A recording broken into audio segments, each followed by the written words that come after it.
নমস্কার বন্ধুরা, সুলেখা কিচেনে আজকে আমি নিয়ে এসেছি বিটের কচুরি। তো কচুরি তো কড়াইশুঁটির খেয়েছেন, একবার বিট দিয়ে কচুরিটা করবেন। তো নিয়েছি আমি এক টুকরো আদা, বিট দুটো নিয়েছি 4টে কাঁচা লঙ্কা। তো গ্রেটারে গ্রেট করে নিয়ে আমি মিক্সার জারে বেটে নিচ্ছি। তো আপনারা চাইলে কিন্তু সরাসরি ছোটো ছোটো করে কেটে কিন্তু মিক্সাতে বেটে নিতে পারেন। তো আমি ছোটো ছোটো করে কেটে নিয়েছি, আদাটাও ঝিরিঝিরি করে ওর মধ্যে ঘষে নিয়েছি, কারণ যেহেতু আমার বিটটা বাড়িতে অনেক দিন পড়েছিল, যার কারণে আমি মিক্সার জারে বেটে নিচ্ছি। তো আপনারাও চেষ্টা করবেন ওইভাবে তৈরি করার জন্যে। তো চলুন, কড়াই বসিয়ে দিয়েছি, কড়াইয়ের মধ্যে দিয়ে দিচ্ছি 1 চামচ হিং দিয়েছি 1 চামচ, দিয়ে দিচ্ছি কালো জিরে 1 চামচ। অতি অবশ্যই ওই দুটো দিতেই হবে, নাহলে কচুরি কোনো টেস্ট পাবেন না। তো দেখুন আমি দিয়ে দিচ্ছি কালো জিরে, দিয়ে সুন্দর করে ভাজা ভাজা হয়ে আসলে তারপরে যে বিটের যে এইটা বেটে রেখেছিলাম সেটা আমি দিয়ে দিলাম। তো দেওয়ার পরে খুব সুন্দর করে নেড়ে নিচ্ছি। নেড়ার পরে দিয়ে দিচ্ছি আমি সামান্য পরিমাণ লবণ। তো লবণ তো আমাদের ময়দার সঙ্গে দিতেই হবে, তো যার কারণে আমি পুরটার মধ্যে অল্পই লবণ দিয়েছি। তো প্রায় হয়ে গেছে আমার পুর রেডি। তো গ্যাসের এটা কমিয়ে দিয়ে আমি নিয়ে নিচ্ছি 4 বাটি ময়দা। তো 4 বাটি ময়দার মধ্যে দিয়ে দিচ্ছি লবণ, দিয়ে দিচ্ছি চিনি, পরিমাণ মতন সব কিছুই দিয়ে দিচ্ছি সাদা তেল। ময়ামটা কিন্তু খুব সুন্দরভাবে দেবেন, তাহলে কিন্তু লুচিটা এত দুর্দান্ত হবে, নরম, এত সুন্দর খেতে লাগবে কি বলবো। তো চলুন সাদা তেলটা দিয়ে দিচ্ছি, সাদা তেল দিয়ে মেখে দেখাচ্ছি কিভাবে মানে মাখাটা তৈরি হচ্ছে। তো দেখুন আমি মেখে নিচ্ছি। এত সব কিছু শুকনো উপকরণগুলো খুব সুন্দর করে মিশিয়ে নেব। এইভাবে মুঠো হয়ে যাচ্ছে। তো এবারে যে আমি পুরটা যে রেডি করেছি সেটা গ্যাসটা অফ করে এবার আমি নামিয়ে নেব। প্রায় গরম থাকায় কিন্তু মাখা যাবে না, কারণ হাতের মধ্যে লেগে যাবে। একটু ঠান্ডা করে তারপর মাখবেন, অসুবিধা নেই।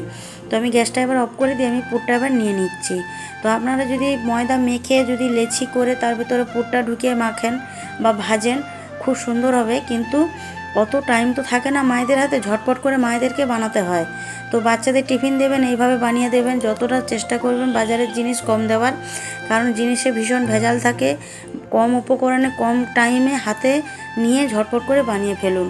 তো দেখুন আমার কথা বলতে বলতে প্রায় ময়দা মাখা হয়ে গেছে, আর কালারটা দেখুন কত সুন্দর লাগছে দেখতে, অসাধারণ দেখতে লাগছে, মানে এত নরম হয়েছে কি বলবো।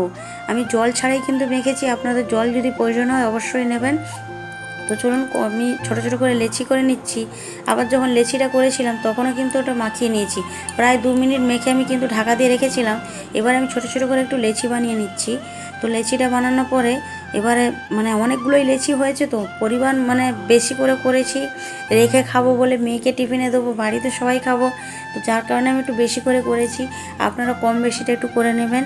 তো চলুন লেচিটা হয়ে গেছে, এবার আমি গ্যাসে বসিয়ে দিচ্ছি কড়া। তো কড়ার মধ্যে প্রায় আমি 500-র উপরে তেল দিয়েছি। তো তেল দিয়েছি 500-র উপরে, কারণ লুচিটাকে তো ভাজতে হবে, যার কারণে আমি তেলটা একটু বেশি করেই দিয়েছি। তো চলুন এবার আমি বেলে দিচ্ছি লুচি। তো লুচি বেলার সময় কিন্তু বন্ধুরা আমি মোবাইলটা দেখাতে পারিনি, তো বুঝতেই পারছেন আমি কিন্তু একাই সব কিছু করি, আমাকে কিন্তু সাহায্য করার লোক নেই। তো চলুন আমার সব কিছু লুচি কিন্তু ভাজা মানে বেলা হয়ে গেছে। এবার ঝটপট করে আমি কড়ার মধ্যে দিয়ে দিচ্ছি। দেখুন কত সুন্দর ফুলে গেছে, এত সুন্দর চপের মতন ফুলে গেছে। ওটা কচুরি না চপ, আপনি কি বুঝবেন বলুন।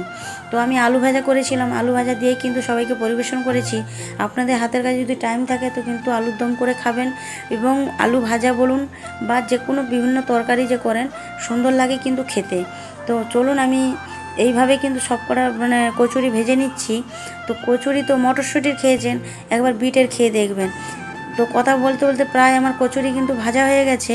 এবার চলুন দেখাচ্ছি ভেঙে, কত সুন্দর দেখতে লাগছে, যেন মনে হচ্ছে ফুচকার জল ওর ভেতরেই ঢুকিয়ে দিই। একটা ভেঙে আপনাদেরকে দেখাচ্ছি। তো ভালো লাগলে কমেন্টস আর লাইক করবেন, নিত্য নতুন ভিডিও দিতে কিন্তু আমার এইভাবেই ভালো লাগবে। তো ভাবনা চিন্তা বাদ দিয়ে বানিয়ে ফেলুন। চলুন বন্ধু, টাটা।